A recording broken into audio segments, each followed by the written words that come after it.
It's 20,000 BCE. You wake up, no alarm clock, no coffee, no phone to check, just cold dirt under your back, the smell of a dying fire, and the sound of something rustling in the dark outside your cave. You don't know what that thing is. You don't have Google. You don't even have a word for it yet. What do? You pray? Obviously. Welcome everyone. Today we're diving deep, like really deep, into one of the most fascinating questions in all of human history. Did ancient humans, the ones living roughly 20,000 years ago, actually believe in God or something bigger than themselves? And spoiler alert, the answer is yes. Absolutely, wildly, passionately, yes. Just not in the way you might think. 20,000 BCE. We're talking the Upper Paleolithic period. These are your Homo sapiens, fully modern humans. Same brain size as yours, same capacity for emotion, love, fear, curiosity. These weren't knuckle-dragging cave trolls grunting at each other. These were people. Smart, creative, deeply feeling people. They just didn't have civilization yet. No cities, no temples, no organized religion with collection plates and parking lots. What they did have was a mammoth trying to kill them every other Tuesday. And honestly, that'll make anyone spiritual real fast. Here's where it gets genuinely jaw-dropping, folks. In places like the Lascaux caves in France and Altamira in Spain, ancient humans painted elaborate, beautiful scenes on cave walls. We're talking animals, bison, horses, deer, depicted with such accuracy and motion that modern artists are still stunned by them. But here's the wild part. Many of these caves are deep underground.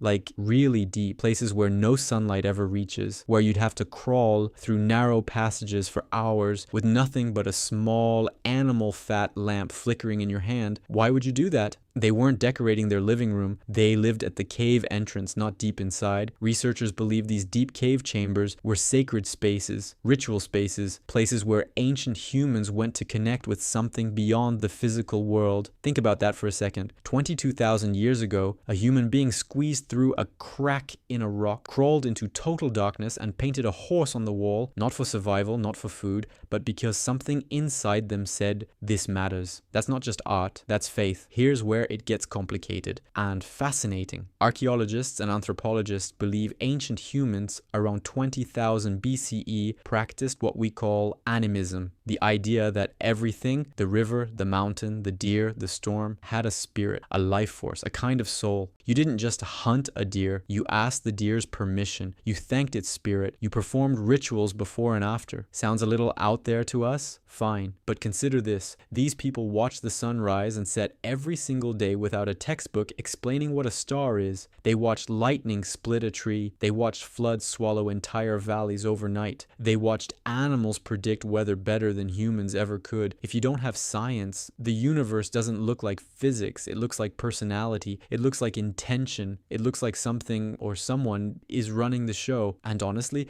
when I'm sitting in traffic and it starts raining out of nowhere, I kind of feel the same way. Let's talk about something really cool. The Venus figurines. All across Europe and parts of Asia, archaeologists have found small carved figurines, usually of women with exaggerated curves, wide hips, prominent features, all carved from stone or bone or ivory, thousands of years old, found in dozens of locations across thousands of miles. The most famous, the Venus of Willendorf, carved around 25,000 BCE. It fits in the palm of your hand, and yet somehow she's one of the most recognized artifacts in all of human history. What were these figurines for? Nobody knows for certain, but the leading theory, they were connected to fertility worship, to a goddess, to a sacred feminine force that ancient humans believed governed life, birth, abundance. In other words, 25,000 years ago, humans weren't just surviving, they were worshipping. They were kneeling before something they couldn't fully explain and saying, please help us, we're out here doing our best. Sound familiar? You want the most powerful evidence that ancient humans believed in something beyond this life, how they treated their dead? We've found burial sites going back well over 100,000 years. But by 20,000 BCE, burial practices are elaborate, bodies carefully arranged, ochre, a red mineral pigment, sprinkled over the remains, grave goods buried alongside the dead, tools, beads, shells, food. Why bury someone with their tools unless you think they're going somewhere they'll need them? Why paint their bones with red ochre, a color associated with blood and life, unless you believe death isn't the end? These people were grieving. They were hoping. They were imagining an afterlife in a world where they'd never seen any proof of one. That, my friends, is the definition of faith. Here's the part I want you to sit with. For as long as human beings have been human, for as long as we've had the capacity for complex thought and deep emotion, we have been reaching for something bigger than ourselves. Not because someone told us to, not because a book said to, but because something in our wiring, something deep in what it means to be human, looks at the universe and says, this can't be random. There has to be something more. Whether you're religious, spiritual, agnostic, or atheist, you have to respect that impulse. It's 20,000 years old at minimum. It survived every ice age, every migration, every catastrophe this planet has ever thrown at us. Whatever ancient humans believed about the spirits of rivers and the gods of storms, they were wrestling with the same questions we still wrestle with today. Where did we come from? Why are we here? What happens when we die? 22,000 years later, we've got telescopes and particle accelerators and the entire internet at our fingertips. And we still don't have perfect answers. Maybe that's the point. Maybe the question itself is the most human thing about us. So next time you're sitting outside on a clear night, looking up at the stars, feeling small and a little overwhelmed, just know you're not alone in that feeling. You're about 20,000 years of good company. Thanks for watching. If this got you thinking, drop a comment below. I'd love to know what you believe. And hey, share this with someone who thinks ancient humans were just out here grunting and eating rocks. Show them what they were actually up to. See you in the next one.